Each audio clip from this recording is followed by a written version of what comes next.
The fifth pillar in that Roxybike control star is mental fitness.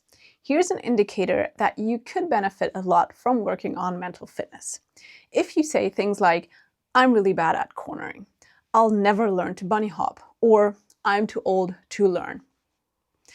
Because these are fixed mindset signals.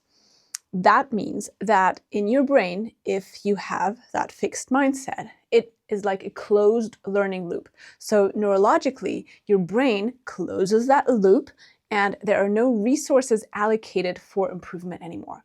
So your brain labels that task as done or impossible. And that means the learning system shuts down and the motor cortex stops updating movement maps. Why does this matter?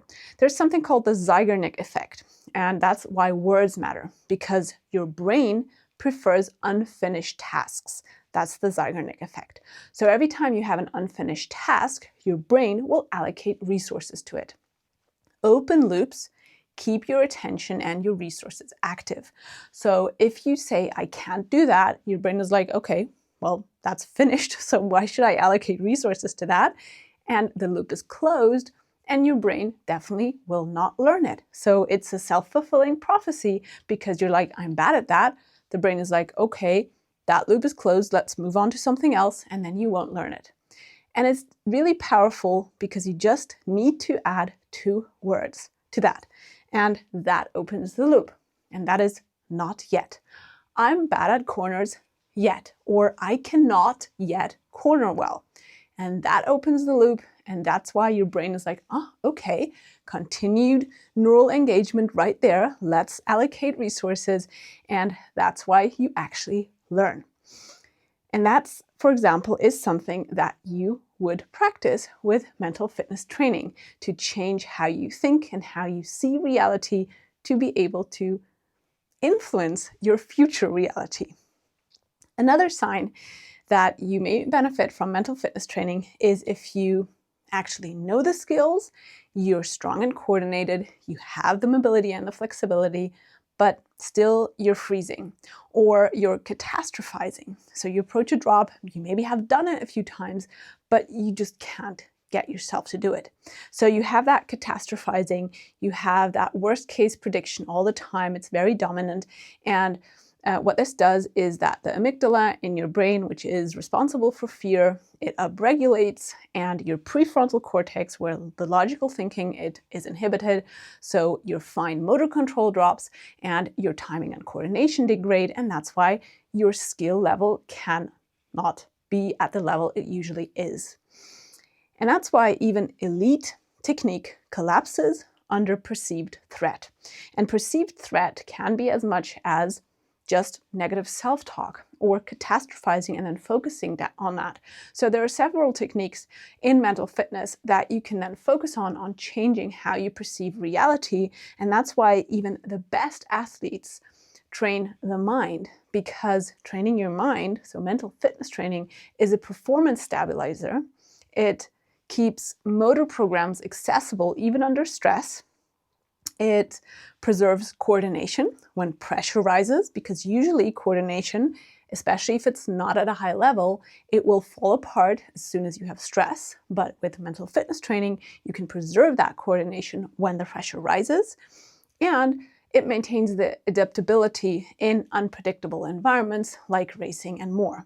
So mental fitness is not just positive thinking. It's regulation, not just motivation.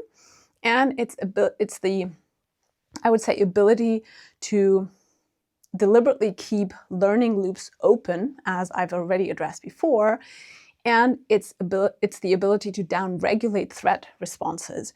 So you can stay curious and you have a larger capacity to refocus and to recover after mistakes. Generally, technique needs mental bandwidth. So fear and fixed beliefs will consume that bandwidth.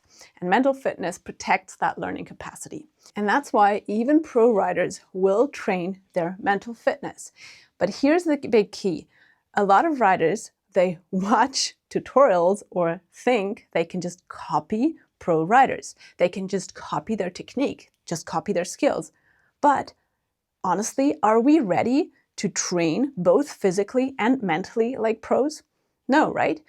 Why are we trying to copy moves that are simply not realistic for many of us? But what does work is training like your body needs. So adapting to how our body is changed and then training to cater to exactly that.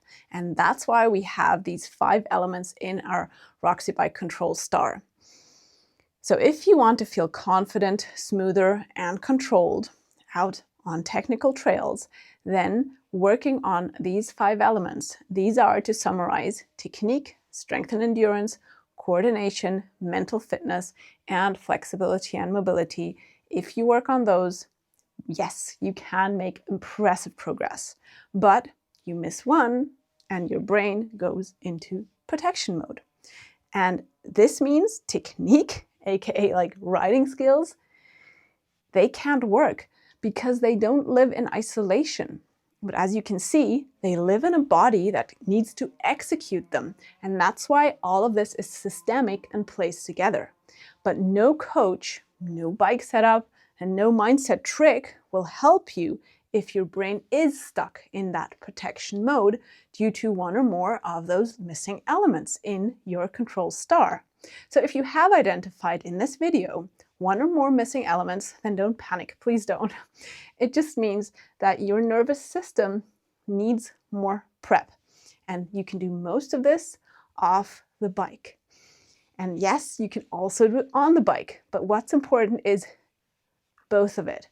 Seeing the whole thing as a systemic or as a system and then working on it systematically, that's what brings the progress. So no, you are not broken. Please don't think that.